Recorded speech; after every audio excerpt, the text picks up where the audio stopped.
south on State Highway 96, past a stretch of soybean crops and tobacco fields, and you'll arrive in Zebulon, North Carolina, population 8,665.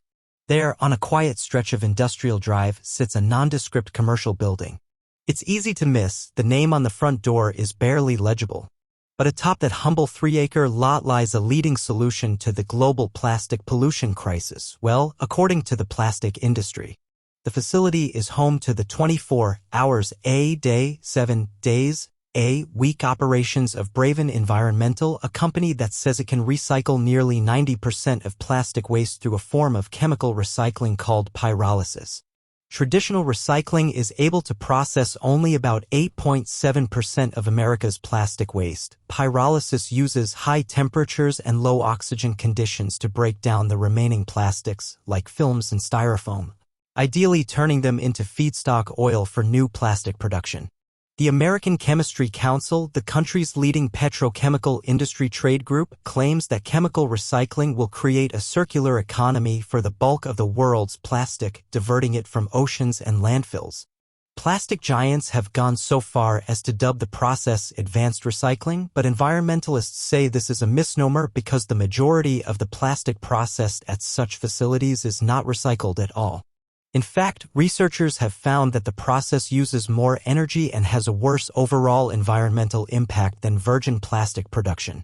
Numerous companies have tried and failed to prove that chemical recycling is commercially viable.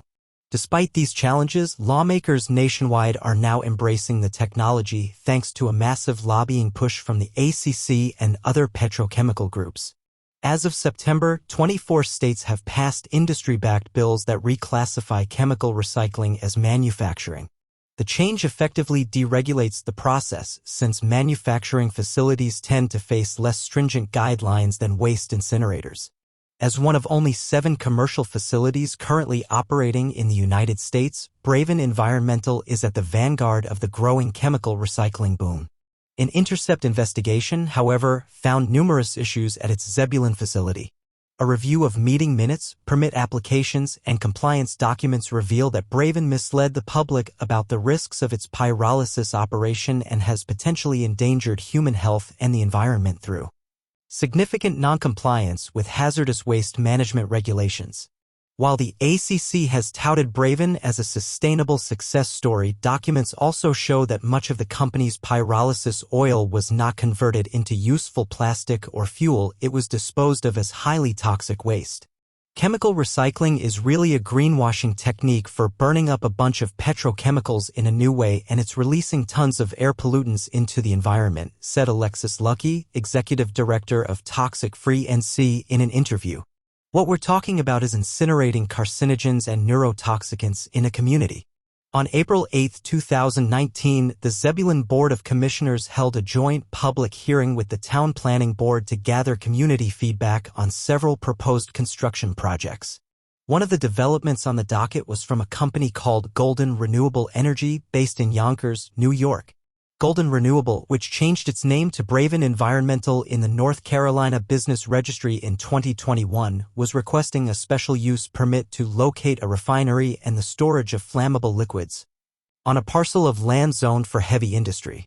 According to minutes from the hearing, Meade Bradshaw, former assistant planning director for Zebulon, explained that Braven must show the proposed development will not materially endanger the public health, safety, or welfare in order to be granted a special use permit.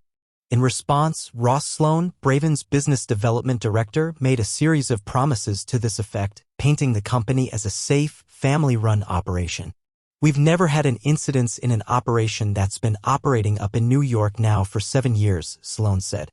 My entire family operates the machine, so I don't want to lose sleep.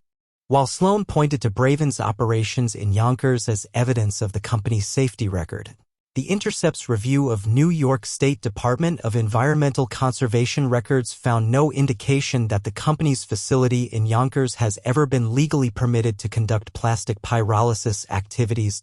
An air quality permit, completed on February 22, 2013, states that the facility's function was the conversion of vegetable oil to biofuels, a far cry from advanced thermal decomposition of plastic waste. In July 2014, inspectors from